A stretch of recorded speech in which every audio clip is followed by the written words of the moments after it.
My husband gave me a cruel ultimatum: quit the passion that makes me happy or lose him. I might let him go. I got married a year and a half ago to the most incredible person. I'd just gotten out of a 6-year relationship. We were friends for a few months, and it quickly became every bit of the classic when you know for both of us. Within 3 months, we bought our first home, got engaged after 9 months, and then got married almost a year to the day from our engagement with a dream destination wedding in Greece. We've been together now 3+ years. It's important to know we are in multicultural marriage. My husband is Hindu Punjabi, emigrated from India over a decade ago, and I'm a white American. Greece was equidistant travel for both of our families, who get along famously and have really embraced our blending of cultures. We have a lot of family support on both sides. When we got married, we were on the same page about what we expected from each other and what we wanted. Our red lines were physical violence and cheating. We agreed everything else was figure out able.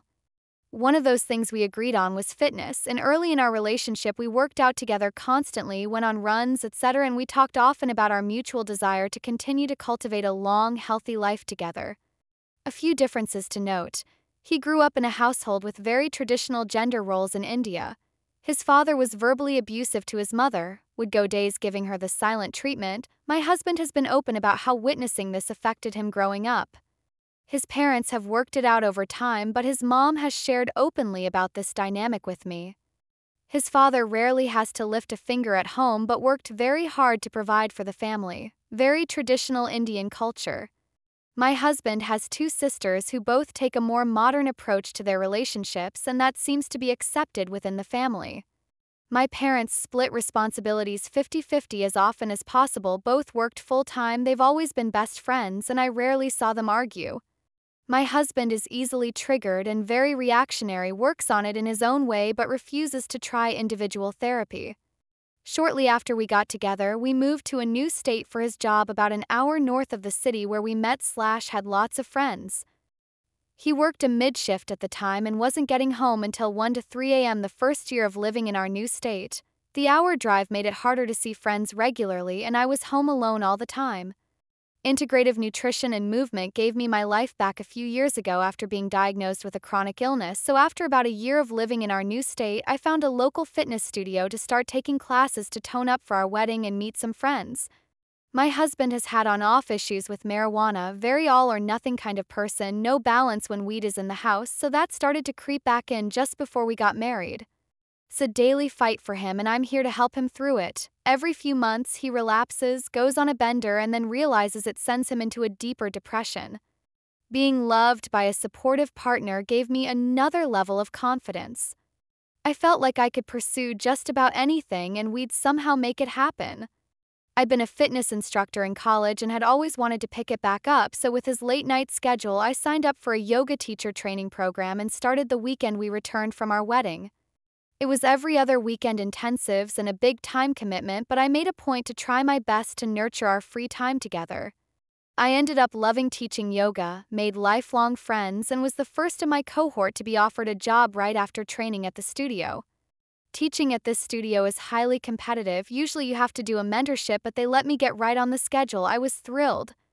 My husband started experiencing pretty significant job stress around this time, and honestly a really awful boss situation. We've all been there, and started showing symptoms of high-functioning depression. In bed for both weekend days, doom scrolling and watching football, withdrawn from activities that used to make him happy, no desire to spend time with friends, and limited energy to spend time with me. His parents, my parents, and some of our friends noticed the change. Instead of a partnership, he started expressing his desire for me to act more like a stay-at-home wife. Dinner on the table every night, house tidy as my main responsibility. I also work a 9 to 5 remote from home and am the breadwinner, so it was hard to have this expectation morph from a shared responsibility to solely mine. All of this was building until we found out I had an aggressive form of precancer and had to see a specialist for treatment in another state, 8-hour round trips every weekend for months. The whole thing seemed to give him purpose again, and confronted with my potential early mortality, we spent our car rides talking about our dreams and life goals. We dreamed up an idea to start a matcha and cold-pressed juice camper to have a little side business together on the weekends, and started moving forward with that, but as soon as I got the all clear last June, he fell right back into a depressive episode. I tried to plan small activities without putting too much on his plate. Work stress was still at an all-time high, but after a while, he started to resent me for keeping him away from being in bed. I continued with our business plans alone, kept teaching yoga, working my 9 to 5 and holding it down for him at home, but no amount of me would help pull him out of the work-bed depression cycle. In his darker moments, he expressed that he felt like my job teaching yoga was taking away from my ability to be there for him. When I ask for specifics, he likes to tell me I should know and that no matter what I did, I was somehow falling short. At this point, I'd fallen in love with teaching yoga. My classes started waitlisting. Helping my students gave me passion and purpose, and I'd finally found real community, which was such a bright spot when there was no effort being put into our partnership at home. Our fights began to escalate, and I found myself on the receiving end of low blows, name-calling, and verbal abuse. I tried so hard to meet him where he was and stay neutral/non-reactive, but you can only be called a bitch so many times without losing it on occasion. This past November, he was promoted and finally had normal work hours. I switched my workout schedule at the studio to mornings so that I could be there for him when he got home at night, with the exception of one night a week. When I got offered a second class/weekend spot on the yoga schedule because my first class was doing so well, I wanted to accept it immediately but made a point to ask him first. He said he was okay with it but hated the idea. Over the past year of teaching, it's been hard seeing instructor friends' husbands show up for them. Something about this gig my husband just hates, and I wish he could just be supportive and proud, but any time I spend at the yoga studio, max 3 hours weekly, he's expressed it takes away from him somehow. A girlfriend, who he knows well and I thought likes as a human, from the yoga studio came over Monday night to do a little bit of work on a series we're doing together. I cooked dinner for us all, made sure my husband had what he needed, and after my friend left, I got in bed and gave him a hug only to be met by "get the fuck away from me," followed by 48 hours of the silent treatment, despite my pleading to try to have a conversation. Last night he came to me and said, "It's yoga or it's me. You have until Sunday to quit your teaching job or I'm leaving our marriage," and I'm just gutted. I've tried to offer a compromise and even offered to take a short leave of absence from teaching, but he refuses to speak to me until I make my decision on Sunday, and apparently it's all or nothing. Movement has saved my mental health. I found so much purpose through teaching. Having a student approach me to tell me they sleep better on nights they'd taken one of my classes, or they feel more relaxed or inspired in any way, just absolutely lights me up. I finally feel seen standing up there, and I've somehow gotten good at it. I love being of service to other people. Yoga has transformed my mental health so much that I stepped away from therapy in 2023, but out of desperation I reached out to my former psychologist for an emergency session this morning, who told me to hold the line and not quit just because he's threatening to leave. Hearing her say, "The hardest thing you will ever do is say no and then watch what he does next," has ripped me to my core. I still love this man and desperately want to make it work, even though I know if I were to hear this story from a friend or stranger, they'd tell me to run. I finally told my parents what's been going on. They're supportive.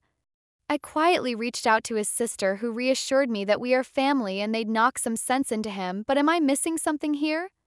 The ultimatum seems like it's about something so much deeper than my yoga job, but it's ripping me apart that the person I love wants me to quit something I've become so passionate about.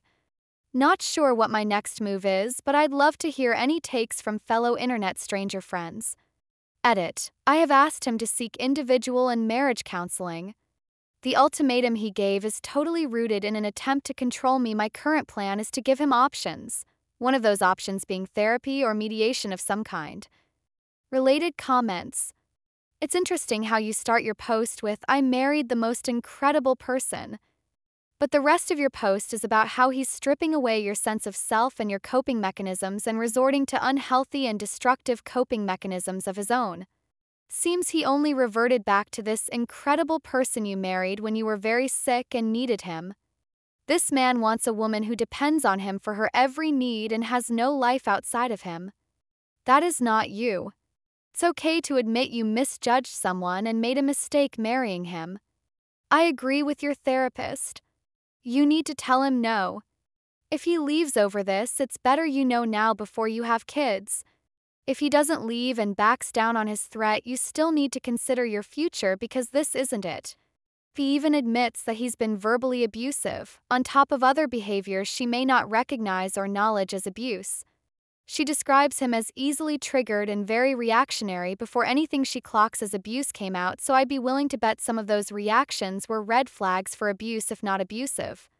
The next line of "he works on things in his own way but refuses individual therapy" also made me raise an eyebrow. Good thing Opie sounds like she's got a good head on her shoulders and is reacting to this ultimatum appropriately despite buying a house with someone after only 3 months old. My thought about that line too. How exactly is he working on that himself? How is he measuring his progress? How is he holding himself accountable for his behavior? Why does he think that the person that is easily triggered and reactionary will just come up with their own way to manage those traits? Surely, if he knew better already, he'd be doing better, right? You cannot love a person into loving themselves or into loving you how you deserve to be loved. With respect. Sucks because we've all given so much and wanted so bad for someone in our past to finally realize we are worth kindness, consideration, compassion, and respect. But they kept on taking without giving it back. It's almost universal. What we really learn from those relationships is what we are willing to accept for the belief that we are loved and cherished, and how much of our real self-respect and self-love we are willing to sacrifice at the altar of an unhealthy for us person. You have something that gives you a sense of purpose and mental health, and he wants to take that from you.